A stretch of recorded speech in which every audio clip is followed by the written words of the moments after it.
Salut les pigistes, c'est Jade Pige TV et aujourd'hui on est au cocktail de rentrée de l'association Sorbe Outre-mer à l'Assemblée nationale. Le rendez-vous était donc donné au 126 rue de l'Université pour ce cocktail de rentrée de l'association Sorbe Outre-mer. Accueillis par la députée martiniquaise Béatrice Bellet, les étudiants nous ont présenté leur programme pour l'année à venir. On s'en rend pas compte mais c'est vraiment dur de quitter son territoire pour venir faire ses études ici et que c'est aussi important parce que ça permet de promouvoir notre culture par nous. Parce que souvent, il y en a qui parlent de notre culture alors qu'ils ne sont pas concernés. Donc c'est vraiment important que ce soit des personnes concernées qui prennent les sujets de chez nous et qui en parlent au plus grand public. Et moi, je pense que la raison laquelle c'est hyper important, c'est parce que ça a créé un vrai réseau d'entraide. Cette année, on a vraiment mis le paquet sur les ateliers pour les étudiants. Avoir des ateliers prise de parole. On va vraiment aller plus loin, en tout cas dans l'accompagnement des étudiants ultramarins. En décembre, on va avoir une conf sur quelle est la réelle raison de nos départs. On va un petit peu parler des prochaines élections présidentielles et des enjeux pour les jeunes dans les territoires dits d'outre-mer. On vous invite à nous suivre sur les réseaux sociaux, comme ça vous serez au courant de tout. On a Twitter, Instagram, Facebook, TikTok, LinkedIn. On a même un compte Snap, on est partout.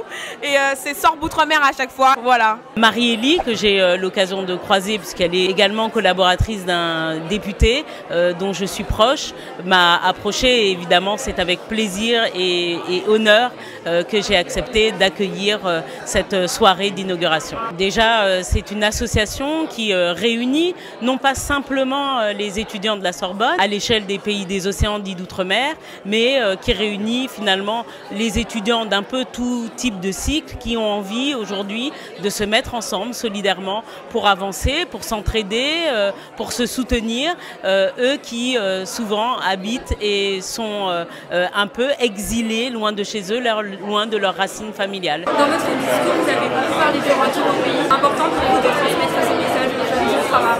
Oui, parce que la démographie est malheureusement un élément qui est extrêmement difficile et long à changer. Et il faut des prises de conscience très tôt. C'est d'abord l'honneur que me fait le bureau de cette association à l'unanimité, m'a-t-on dit, de me proposer parrain de cette association. Puis surtout, je dois dire quand même que c'est une association de jeunes. Je pense que moi qui suis un ancien, étant étudiant depuis très longtemps, il y a 50 ans que j'ai commencé mes études de médecine ici à Paris, il me paraissait effectivement essentiel de transmettre un message. J'ai tenu à leur dire en deux mots, l'exigence de qualité.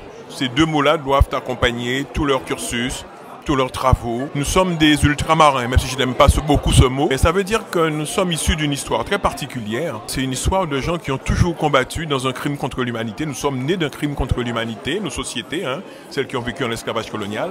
Et je crois que nous sommes leurs dignes représentants.